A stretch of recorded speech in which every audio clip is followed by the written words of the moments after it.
Pero ahora llegamos a unos conceptos bastante interesantes que se habla tanto de la cultura griega como es antiteoi o ankiteoi, mejor dicho, y la palabra hebrea selem. ¿Por qué? Porque son los conceptos iniciales. Antikeoi o ankiteoi es un término que se usa en la Odisea y ahora vamos a verlo. Este es un prefijo que significa cercano, pero cercano en términos de intimidad. Y aquí está teoi. Teoi ya lo vimos la última vez, pero retomemos el concepto ampliándolo, que es un término originalmente que no era un sustantivo, sino que era un adjetivo que indicaba la función de alguien.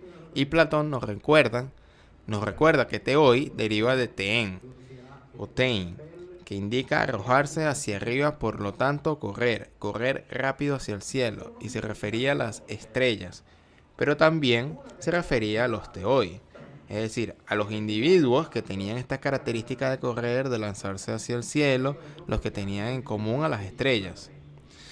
Pero aquí en las notas hay una afirmación importante, porque normalmente se vuelve a decir: los pobres paganos desconocían la verdad del monoteísmo, y deificaron las estrellas, la naturaleza y crearon un montón de dioses falsos. Pero escuchen esta observación. De los testimonios de Diodoro, Porfirio, Teofrastro y Platón, no es posible creer que la religión astral coexistiera o pudiera confundirse con el politeísmo antropomorfo, es decir, eran dos cosas diferentes. Y escuchen qué consistía la religión astral.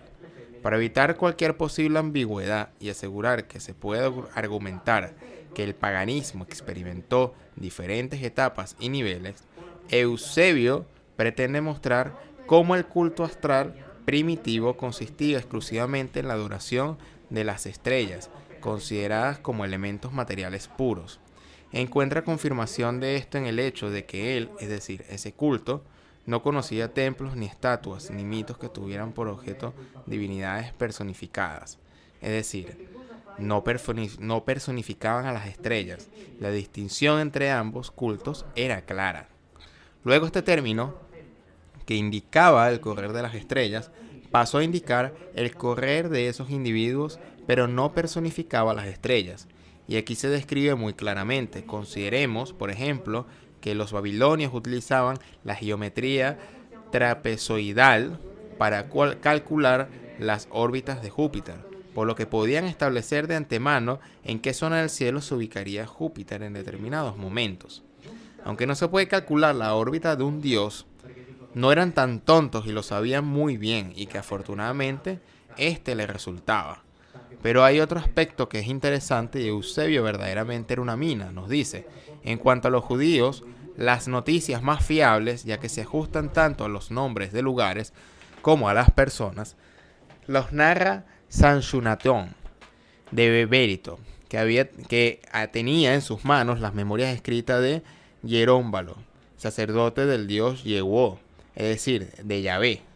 Había dedicado su historia a Abibalus, el rey de Veritus, y había sido apreciada por él, es decir, por el rey de Veritus, y por quienes habían sido instruidos para comprobar la veracidad de los hechos narrados. Entonces Sanchunatón expuso el engaño de los sacerdotes egipcios, los cuales o las cosas fueron verificadas y encontradas como correctas. Y esto es fantástico. Todos estos vivieron en una época anterior a la guerra de Troya. Por eso Eusebio cita la guerra de Troya como un hecho histórico hasta el punto de convertirse en un punto de referencia cronológico. Vivieron antes, no es una historia, no es una fábula, no es un invento, no es un mito, es un hecho histórico. Y dice, por tanto, tomarlo como punto de referencia porque los demás vivieron antes. Es muy concreto. Todos estos vivieron en una época anterior a la guerra de Troya y cercana a la época de Moisés, como lo demuestran las listas de sucesión de los reyes de Fenicia. Esto es maravilloso porque nos muestra cómo todas estas historias se cruzan, así que tenemos que empezar a pensar en esta historia, digamos, del Mediterráneo, del Medio Oriente, como una historia que se interconecta. No es que exista el pueblo judío que vive como en una especie de limbo, en una especie de nube con su Dios, los únicos que descubrieron a Dios, el monoteísmo. No, absolutamente no. Perfectamente insertados dentro de los demás. Mira, ahí hay una curiosidad que quiero hablarles, tan insertado que en el libro de Macabeos incluso se habla del parentesco entre los judíos y los espartanos. Si leen, por ejemplo, en el libro primero de Macabeos, capítulo 12, en este intercambio de cartas, dice: Areus, rey de los espartanos, y Onía, gran sacerdote, saludos. Se encontró un escrito sobre los espartanos y los judíos que son hermanos y que descienden del linaje de Abraham.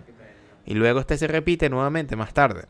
Cuando relatando los acontecimientos de Jason, se dice que en definitiva, Jasón, después de haber hecho una serie de cosas para escapar del castigo, murió entre los espartanos, entre los que casi se vio reducido a buscar refugio en nombre del linaje común. Ahora bien, este argumento, debo decirles, ha sido cuestionado varias veces. Está reconfirmado que por lo menos por un par de escritores antiguos, obviamente no es muy seguro, entonces debo darles cuenta de eso, de esta duda que existe, pero es interesante notar que en la misma Biblia se habla de hermandad, precisamente del parentesco efectivo entre estos griegos y entre los espartanos y entre los judíos. Parentesco real, anquiteoi. ¿A quién se refiere este término en la Odisea?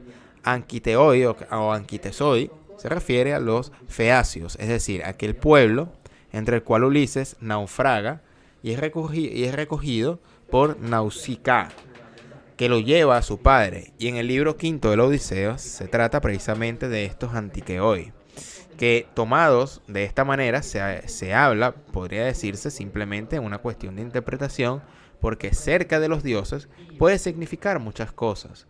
Mientras tanto dije que también indica una sensación de intimidad. Pero hay una explicación que es muy clara, porque el rey de los feacios, a quien recibe, hospeda a Ulises y le cuenta la historia de sus aventuras, era el hijo de Nausitous, que era el hijo de Poseidón. Y recordáis las veces que os hablé de las cruces entre los Elohim y las hijas de los Adamitas. Por lo tanto, tanto en la respectiva Biblia como en lo que respecta a la historia de los griegos, estas mezclas continúan entre ellos, entre lo humano y lo viceversa, entre los dioses y el varón. Poseidón se había casado con Peribea, que era hija de Eurimedón. Por tanto, la consanguinidad era clara. El rey de los feacios era sobrino directo de Poseidón. ¿Recuerdas que en la Biblia, cuando el capítulo 6 del Génesis habla de las uniones entre dioses y adamitas, y por tanto Eurimedontes era un gigante? Habían gigantes en la tierra en aquellos tiempos, y también después, cuando los hijos de los Elohim se acercaban a las hijas de los hombres y le dieron hijos. Estos son los héroes famosos de la antigüedad, es decir, estos dioses griegos, los semidioses, etc. Ahora bien, si tomamos esta frase y la insertamos en este contexto, no tenemos que cambiar absolutamente nada. La consanguinidad, que aquí se aclara o declara con este término en la Biblia, aparece y se hace evidente cuando se dice que los adamitas fueron hechos con el tselem de los Elohim, es decir, con el ADN, con la misma imagen. Ahora bien, el tselem de los Elohim es un término que, como dicen los diccionarios, significa algo cortado. Deriva de la raíz verbal salam, que significa cortar. Y también en diccionarios como el Klein, en la etimología hebrea, se dice que el significado real es como algo cortado, es decir, algo cortado o extraído. Y por eso, cuando la Biblia nos dice que los adamitas fueron hechos con el tselem de los Elohim, nos dicen que fueron hechos con el corte, así como Eva fue hecha con el corte de Adán, con algo que fue cortado de él, que proviene de él. Bueno, pero ¿qué es ese algo que fue cortado? Este algo se encuentra en el libro del que estoy aquí haciendo mención, de Mitología Sumeria, publicado por UTED, en el que he escrito exactamente esto. En este pasaje, en este texto, fue elaborado por Petinato y luego traducido por Eidel, Botero, Kramer, etc. Así que estamos en el campo de las traducciones académicas. Hablamos de cuando los Anunnaki o los Anunna trabajaron en la tierra y después dice: después de los dioses que habían establecido el gobernante del cielo y de la tierra, después de haber colocado las orillas de los Tigres y el Éufrates para preparar presas y canales. Entonces Enlil, uno de los dos hijos del jefe del imperio, les habló: ¿qué queréis hacer ahora? ¿Qué quieren crear? Oh Anuna, grandes dioses, ¿qué quieren hacer ahora?